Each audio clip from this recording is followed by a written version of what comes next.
It is I, Jonah Reagan, the uncommon voice for the common man, coming to you today live from Shadyside, Ohio, where we know a thing or two about winning. That's right. Our beloved Shadyside Tiger football team made it all the way to the final game of the State Ohio Division VI playoffs, only to get beat by a professional football team masquerading as a parochial school. My alma mater, the Fighting Blue Eagles of Magnolia High School in New Martinsville, West by God, Virginia, were the Double-A state football champs. So in this valley, we know a thing or two about winning. That's W-I-N-N-I-N-G for you left-wing wackos. However, your president knows a lot more about whining. Take the word winning, substitute an H right after the W. There you go.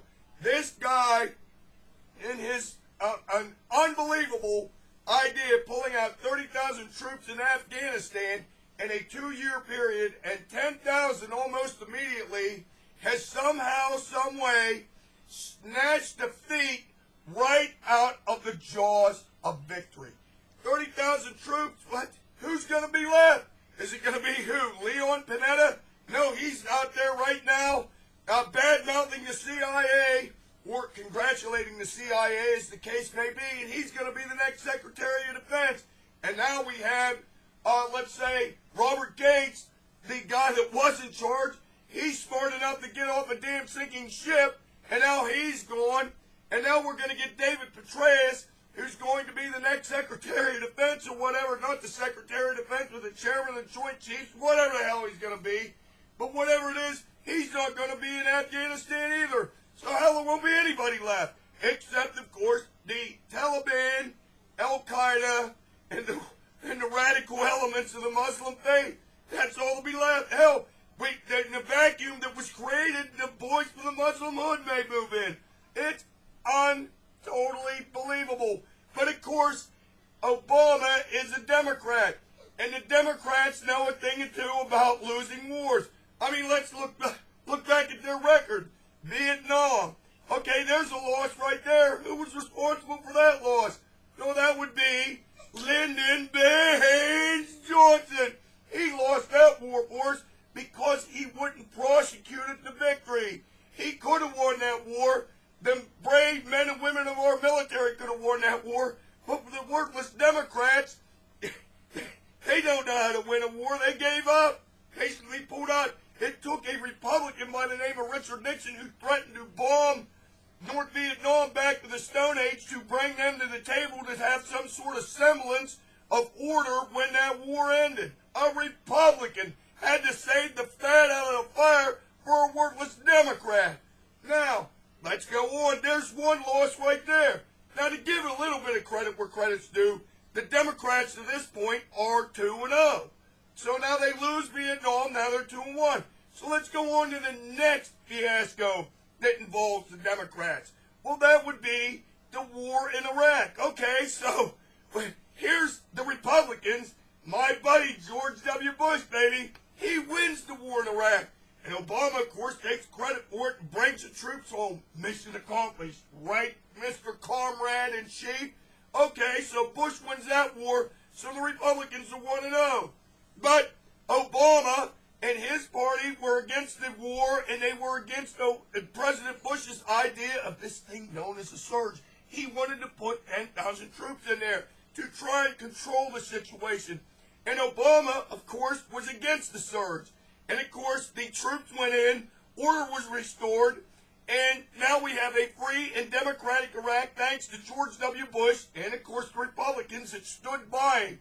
And Obama somehow, some way, takes the troops out of there. He was against the war in the first place. He was against the surge. So as far as I'm concerned, that's another damn loss for the Democrats.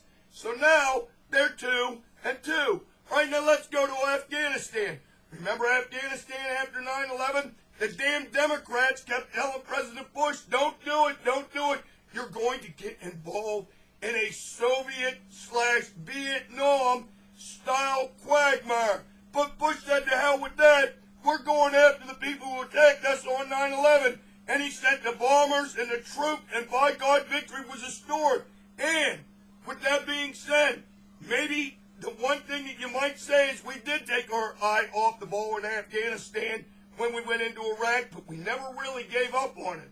And then Obama says, well, we need to do something about the problem in Afghanistan. It's getting out of control. So what does he do? He uses this policy known as a surge. He sent 10,000 troops to Afghanistan. Of course, it took him about 16 months to figure out what to do because he was worried about what the left-wing wackos in his party would think if he would actually escalate the war in Afghanistan.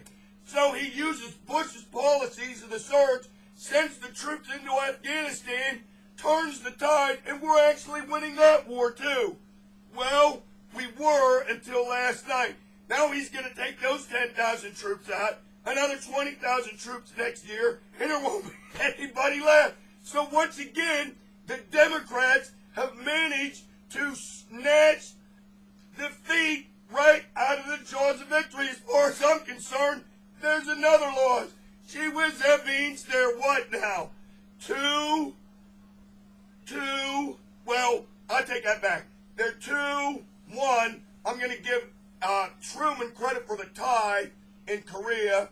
Okay, so there's 2, 1, and 3.